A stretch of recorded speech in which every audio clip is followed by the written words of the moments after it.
Hello and welcome to Daily Reflection with Aneel Aranha. Today is the 25th of January 2020 and we're going to reflect on Mark chapter 16 verses 15 to 18. And Jesus said to them, "Go into all the world and proclaim the good news to the whole creation. The one who believes and is baptized will be saved, but the one who does not believe will be condemned. And these signs will accompany those who believe. By using my name, they will cast out demons, they will speak in new tongues, they will pick up snakes in their hands, and if they drink any deadly thing, it will not hurt them. They will lay their hands on the sick, and they will recover." Brothers and sisters, the gospel of the Lord. Today we celebrate the feast of St. Paul, who is arguably the greatest saint who ever lived. Not only did he lead a life that mirrored Christ's, he also fulfilled Jesus' commission to make disciples like nobody else has. He traveled all over the world and drew people to Jesus in the thousands, and his impact can be seen in the fact that a third of the New Testament contains the letters he wrote to the various churches he established. His words continue to encourage, inspire, and embolden us today. The words that the church chose for today's reading to celebrate St. Paul's feast are very deliberately taken from the Gospel of Mark 16, 15 to 18. I'd like us to listen to them again, paraphrased and slightly abbreviated.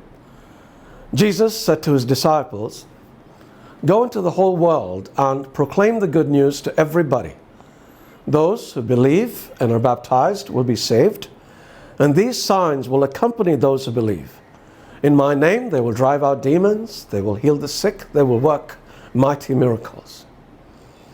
Do we believe the good news? We do. Then why aren't we performing these signs as Jesus said believers would? The answer is because belief isn't just declaring that Jesus is God. Belief is believing the things he said and putting them into practice in our lives. Belief is living as Jesus lived. But Jesus was God, you say. Okay, let us accept that he was God, so we can't live as he lived. How about Paul? Can we live as he lived? He was man, right? Not God. So surely we should be able to follow his example. It is what he advised the Philippians to do. He said, "Whatever you have learned or received or heard from me or seen in me, put it into practice." He advised the Corinthians the same thing. "Therefore I urge you," he said, "to imitate me." But you know what? Paul lived in imitation of Christ. So he said, "Follow my example as I follow the example of Christ." Now, how do we follow somebody's example? By doing what they did, right?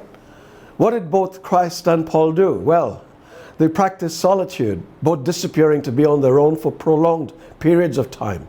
They remained in silence for hours. They led a simple and sacrificial life. They spent much time in intense study and meditating upon the Word of God. They lived to serve others, often at their own personal expense.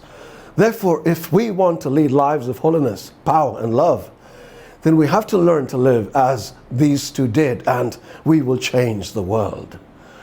I launched a new series for Christian leaders this week, where I will be talking about these spiritual disciplines and many other things at great length. If you want to be part of it, please register by following the link provided below. On this feast of St. Paul, let us commit ourselves to becoming the Pauls of our generation, and we will be blessed. God be with you.